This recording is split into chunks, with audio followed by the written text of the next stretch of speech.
بسم اللہ الرحمن الرحیم۔ حضرت علقمہ رضی اللہ عنہ سے روایت ہے، انہوں نے فرمایا میں حضرت عبداللہ رضی اللہ عنہ کے ساتھ مینا کی طرف پیدل چل رہا تھا کہ حضرت عبداللہ رضی اللہ عنہ سے حضرت عثمان رضی اللہ عنہ کی ملاقات ہوئی تو ان کے ساتھ کھڑے ہو کر باتیں کرنے لگے۔ حضرت عثمان رضی اللہ عنہ نے ان سے فرمایا، اے ابو عبد الرحمن، کیا ہم تیرا نکاح ایک ایسی جوان لڑکی سے نہ کر دے جو تجھے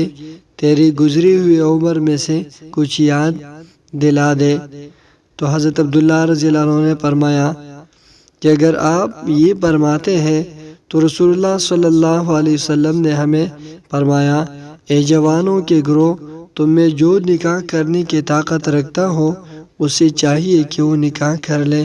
کیونکہ نکاح آنکھوں کو بہت زیادہ نیچے رکھنے والا اور زنا سے محفوظ رکھنے والا ہے، اور جو نکاح کرنے کی طاقت نہ رکھتا ہو تو وہ روزے رکھے، کیونکہ روزے رکھنا اس کے لیے خصی ہونا ہے۔